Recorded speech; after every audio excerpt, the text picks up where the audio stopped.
Hello everyone, welcome once again in my YouTube channel in AK Career Academy. तो देखिए, अभी हम लोग क्लास 10 के फिजिक्स को पढ़ रहे हैं, जिसमें आपको चौथा चैप्टर पढ़ाया जा रहा है विद्युत धारा यानी इलेक्ट्रिक करंट। और इसमें पिछले वीडियो में हम आपको समझाए थे विद्युत शक्ति के बारे में यानी इलेक्ट्रिक पावर के बारे में। विद्युत शक्ति क्या है, उसका ऐसे ही मात्रक वाट होता है, वाट मतलब उसका ऐसे ही मात्रक कैसे फाइंड करें हम लोग। साथ ही साथ उसका 3-4 फार्मूला होता है विद्युत शक्ति फाइंड करने का, वो सारे फार्मूला का डेरिवेशन बताए थे। अगर आप वो वीडियो नहीं देखे हैं तो इस वीडियो के डिस्क्रिप्शन में उसका लिंक है, आप वहाँ से देख सकते हैं। और आज के क्लास में हम लोग थोड़ा चर्चा करने वाले हैं विद्युत ऊर्जा के बारे में यानी एनर्जी के बारे में। तो देखिए, जब भी हमारे मन में ऊर्जा की बात आती है, एनर्जी की बात आती है, तब हमको लगता है कि भाई हाँ, उसके अंदर ज्यादा एनर्जी है। मतलब क्या कि उसके अंदर किसी भी काम को करने का जो कैपेसिटी है, क्षमता है, अधिक है। तो एनर्जी का मतलब क्या होता है, किसी भी व्यक्ति, जैसे कोई व्यक्ति की बात करें, किसी जानवर की बात करें या किसी भी वस्तु की बात करें, तो एनर्जी का मतलब होता है कि अगर किसी व्यक्ति में काम करने की ज्यादा क्षमता है तो हम कहेंगे कि ज्यादा ऊर्जावान है, ज्यादा एनर्जेटिक वो है। बात समझ रहे हैं ना। तो ऊर्जा का मतलब वास्तव में होता है कि कार्य करने की क्षमता जो होता है उसी को हम ऊर्जा कहते हैं, एनर्जी कहते हैं। लेकिन यहाँ पे हमें विद्युत ऊर्जा के बारे में जानना है। तो फिर इसका मतलब क्या, जो विद्युत उपकरण हमारे घरों में लगे हैं, वो विद्युत उपकरणों में विद्युत धारा पहुंचता है और उस इलेक्ट्रिक करंट के कारण उस विद्युत उपकरण में कार्य करने की क्षमता उत्पन्न होती है। और उसी कार्य करने की क्षमता को हम क्या कहेंगे, विद्युत ऊर्जा कहेंगे, यानी इलेक्ट्रिक एनर्जी। देखिए, किसी विद्युत परिपथ में, यहाँ पे हम बताए भी हैं, किसी विद्युत परिपथ में लगे उपकरणों द्वारा कार्य करने की क्षमता, यही मेन चीज है, कार्य करने की क्षमता को विद्युत ऊर्जा कहते हैं। ठीक है। अब इसके बाद जैसे मान लीजिए कि कोई इलेक्ट्रिक डिवाइस है जिसके अंदर काम करने की क्षमता बहुत अधिक है, तो उतना ही ज्यादा वो एनर्जी का भी उपभोग करेगा, कंज्यूम करेगा। ठीक है। तो इसका मतलब कार्य करने की जितनी क्षमता होती है उसी को हम विद्युत ऊर्जा कहेंगे। ठीक है। एनर्जी है इसलिए इसको हम ई से सूचित करते हैं, या कहीं कहीं आप इसको डब्ल्यू से भी इंडिकेट करते हुए देखेंगे, क्योंकि भाई ये जो विद्युत ऊर्जा है या विद्युत कार्य है, कार्य करने की क्षमता को ही ऊर्जा कहते हैं। तो आप जनरली कार्य को भी ऊर्जा कह सकते हैं। ठीक है। तो कार्य और ऊर्जा ये दोनों का वैल्यू इक्वल ही माना जाता है, और दोनों का ऐसा ही मात्रक भी, कार्य का भी ऐसा ही मात्रक जूल होता है, ऊर्जा का भी ऐसा ही मात्रक जूल होता है। तो कार्य के लिए भी आप ई भी लिख सकते हैं या डब्ल्यू भी लिख सकते हैं, ऊर्जा के लिए ई भी लिख सकते हैं या डब्ल्यू भी लिख सकते हैं। अब आइए हम आपको बताते हैं आगे। अब इसके बाद हम आपको बता दें कि ये जो जूल है, क्या जूल मतलब हर जगह यूज होता है ऊर्जा के एसआई मात्रक के रूप में, ऊर्जा के यूनिट के रूप। हम मानते हैं कि ऊर्जा का एसआई मात्रक जूल है, लेकिन इसके अतिरिक्त कुछ और यूनिट्स भी है जिसका इस्तेमाल दैनिक जीवन में किया जाता है। जैसे जनरली हम लोग देखते हैं कि हम लोग जो खाना खाते हैं या फिर जो फ्रूट्स लेते हैं, उससे हमें कितना एनर्जी मिलता है। जनरली हम लोग उसे जूल में कैलकुलेट नहीं करते हैं, हम कैलोरी में निकालते हैं कि इतना कैलोरी ऊर्जा मिला। यानी ऊर्जा को मापने का एक मापक ये भी हो गया, एक यूनिट ये भी हो गया, कैलोरी। तो फिर कैलोरी और जूल में क्या रिलेशन है, ठीक है, ये समझना होगा आपको। तो हम आपको बता दें, और ये चीज़ हमेशा याद रखना है कि जो कैलोरी की जब हम बात करते हैं तो एक कैलोरी का मतलब हो जाता है 4.186 जूल। एक कैलोरी का मतलब होता है 4.186 जूल। आप इसको चाहे थोड़ा लगभग में और शॉर्ट करके लिखना, तो 4.2 जूल बोल दीजिए डायरेक्टली। एक कैलोरी में हो जाएगा 4.2 जूल। ठीक है। यानी ये जो कैलोरी है ये जूल से बड़ा यूनिट हो गया, क्योंकि भाई एक एक कैलोरी में 4.2 जूल हो जा रहा है, यानी कैलोरी बड़ा यूनिट है इसमें। ठीक है। अब इसके बाद अगर मान लीजिए कि हम बात करते हैं, अच्छा एक चीज और आपको हम बता दें कि भाई जहां भी किलो शब्द का यूज किया गया उसका मतलब क्या समझा जाता है, उसका मतलब समझा जाता है, जैसे मान लीजिए कि किलो का मतलब ही होता है 10 के पावर 3, किलो का मतलब होता है 10 के पावर 3। तो अगर हम कहेंगे 1 किलो जूल, तो इसका मतलब क्या होगा, 1000 जूल। इसका मतलब होगा 1000 जूल। तो अगर मान लीजिए कि कहीं 12,000 जूल ऊर्जा का उपभोग हुआ है, तो 12,000 जूल हम कहेंगे, उससे अच्छा हम डायरेक्टली 12 किलो जूल कह देंगे, वो स्टैंडर्ड माना जाएगा। जैसे मान लीजिए कि ज़्यादा संख्यात्मक दृष्टिकोण से ज़्यादा मतलब अंक बोलना ये थोड़ा मतलब ऑड लगता है, इसलिए जब ज़्यादा हो तो बड़ा यूनिट का इस्तेमाल करें। अब मान लीजिए कि है 35,000 जूल, तो हम उसके जगह पर 35 किलो जूल कह दें।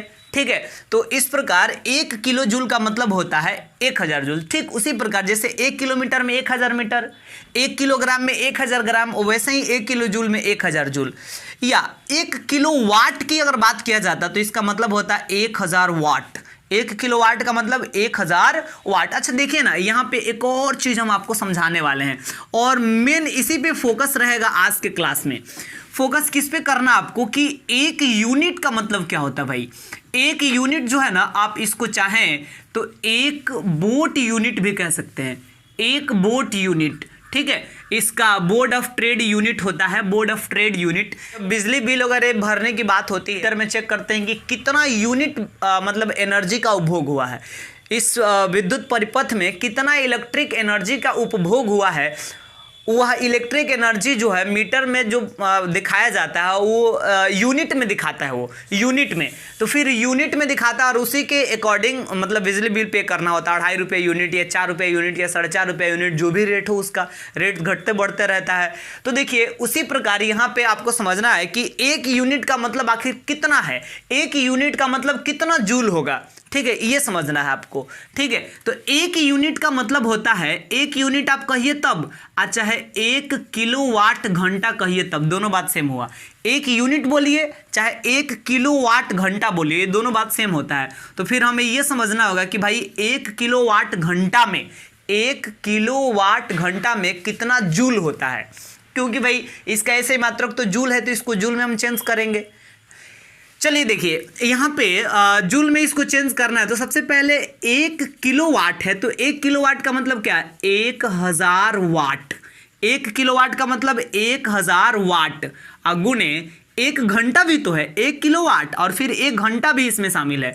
तो 1 घंटा को आप सेकेंड में बदलिए, तो घंटा को मिनट में बदलने के लिए 60 से गुना करते हैं और फिर मिनट को सेकंड में बदलने के लिए 60 से गुना करते हैं। यानी 1 किलोवाट के बदले 1000 वाट और 1 घंटा के बदले 60 गुने 60 सेकंड। यानी सेकंड में बदलने के लिए पहले मिनट में बदल दिए, फिर 60 से गुना करके सेकंड में चेंज कर लिए। और वैसे आपको पता भी है कि 1 घंटा में 60 से गुना कीजिएगा तो 3600 सेकंड आता है। ठीक है, तो ये हो गया 1000 वाट इंटू 3600 सेकेंड। ठीक है, इतना आ गया। अब आपको हम बता दें 3600 में जब 1000 से गुना कीजिएगा तो 36 पर 2 जीरो ऑलरेडी है, यहाँ 3 जीरो, तो कितना जीरो हो गया टोटल 5 जीरो। वाट इंटू सेकेंड, ये भी ध्यान में रखना आपको, ये जो यूनिट यहाँ पे दिख रहा है वाट इंटू सेकेंड दोनों है। ठीक है, अब आप कहेंगे कि सर ये क्या हो रहा है, यहाँ हम आप हमको बताए कि ये किलोवाट घंटा इसको जूल में चेंज कर रहे हैं, लेकिन ये जूल कहाँ आ रहा है, ये तो वाट इंटू सेकेंड आ रहा। आपको समझ में आएगा, अभी थोड़ा देर रुकिए। ये देखिए 36 गुणे 10 के पावर, यहाँ पे 5 जीरो है यानी 10 के पावर 5 वाट इंटू सेकेंड हो जाएगा। लेकिन ये जो साइंटिफिक मेथड है यानी पावर के फॉर्म में लिखने का, वो कहता है कि जो इंटू है इसके पहले जो आप लिख रहे हैं उसको 10 से कम लिखना है। तो 10 से कम लिखना है तो फिर इसको आप 3.6 लिखिए, यहाँ पे पॉइंट दे दीजिए। तो 3.6 जब हम लिखेंगे ना तो आप खुद से सोचिए 3.6 कैसे हो गया। 3.6 तब होगा जब इसमें आप 10 से भाग दीजिएगा तब। तो नीचे जब 10 से अपने से भाग दे दिए तो ऊपर वो 10 से गुना भी तो करना पड़ेगा, तब ना बैलेंस होगा। तो देखिए नीचे हम 10 से भाग देके इतना लिख दिए है तो 10 से गुना भी करना पड़ेगा। तो 10 के पावर 5 है, एक और 10 से गुना कर दीजिएगा तो 10 के पावर 6 हो जाएगा। सीधी सी बात है, वाट इंटू सेकेंड। अब देखिए यहाँ पे हम लिख सकते हैं, इसलिए 1 किलोवाट घंटा इक्वल टू 3.6 इंटू 10 के पावर 6 जूल। यानी एक यूनिट, 1 किलोवाट घंटा को ही एक यूनिट कहते हैं। तो 1 यूनिट बराबर 3.6 इंटू 10 के पावर 6 जूल, ये इतना हो गया। लेकिन फिर यहाँ पे आप कहेंगे कि सर ये तो बता ही नहीं, ये कैसे हो गया, वाट इंटू सेकेंड के जगह पे जूल, जो मन में आया वो लिख देते हैं। बट ऐसा नहीं, हम आपको समझाते हैं वाट इंटू सेकेंड के जगह पे जूल क्यों आ गया। याद कीजिए जब हम आपको विद्युत शक्ति के बारे में समझाए थे तो उसमें हम क्या बताए थे, उसमें बताए थे कि कार्य करने की जो दर होती है उसी को विद्युत शक्ति कहते हैं। विद्युत शक्ति का फॉर्मूला बताया, सॉरी डेफिनेशन बताए थे कि किसी विद्युत उपकरण द्वारा कार्य करने की जो दर है, कार्य करने की जो रेट है, उसको हम विद्युत शक्ति कहते हैं। ठीक है, इसके लिए फॉर्मूला बताए थे P = W/T। अब यहां से अगर आप W का फॉर्मूला निकालेंगे तो W बराबर क्या होगा, P इंटू टी, और W का मतलब एनर्जी आप कह सकते हैं, या W को आप कार्य भी कह सकते हैं, दोनों कह सकते हैं। तो W का मतलब एनर्जी ही है, ऊर्जा ही है। तो भाई जब ऊर्जा का SI मात्रक आप निकालने चलेंगे तो देखिए क्या होगा, ऊर्जा का SI मात्रक इजकल टू क्या हो जाएगा भाई, यहाँ ये P है, P का मतलब क्या, P का मतलब शक्ति, यानी शक्ति का SI मात्रक। तो शक्ति का SI मात्रक क्या होता है, वाट इनटू, फिर यहाँ पे T आ गया, T यानी टाइम, टाइम का SI मात्रक। तो समय का SI मात्रक क्या होता है, सेकंड। अच्छा, तो ये बात है। देखिए अब आपको समझ में आना चाहिए कि यहाँ पे भाई जब हम विद्युत ऊर्जा का SI मात्रक निकालने गए, ऊर्जा का पहले फॉर्मूला क्रिएट किए, उस फॉर्मूला के आधार पे ऊर्जा का SI मात्रक बराबर शक्ति का SI मात्रक गुने समय का SI मात्रक। तो इसलिए ऊर्जा का SI मात्रक बराबर शक्ति का SI मात्रक होता है वाट, समय का SI मात्रक होता है सेकंड, यानी ऊर्जा का SI मात्रक हो गया वाट इनटू सेकंड, हुआ ना। लेकिन यहाँ पे तो हम लिखे ऊर्जा का SI मात्रक जूल होता है, इसका मतलब आप 1 जूल कहें तब, या 1 वाट इंटू सेकेंड कहे तब, ये दोनों बात सेम ही हुआ। यानी 1 वाट इंटू सेकेंड के जगह पे हम जूल शब्द का भी इस्तेमाल कर सकते हैं। अब समझ में आया, इसलिए हम वाट इंटू सेकेंड के जगह पे हम जूल लिख दिए। तो इस प्रकार आपको याद रखना है कि 1 यूनिट यानी 1 किलोवाट घंटा में होता है 3.6 इंटू 10 के पावर 6 जूल। ठीक है, आप यहां से देखिए, ये जानते हैं कितना है, 36 लाख है, 36 लाख, यानी 1 किलोवाट घंटा में 36 लाख जूल होता है।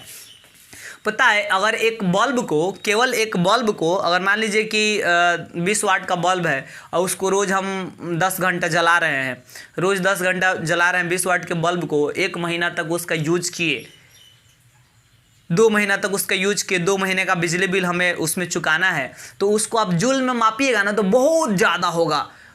ठीक है, उसको आप किलो जूल में मापिएगा तो भी ज़्यादा दिखेगा, लेकिन जब उसको यूनिट में मापा जाएगा यानी किलोवाट घंटा में, तब तो बहुत कम हो जाएगा ना, क्योंकि भाई 36 लाख जूल होगा ना तब जाकर 1 किलोवाट घंटा बनेगा, 36 लाख जूल होगा तब जाके 1 यूनिट बनेगा।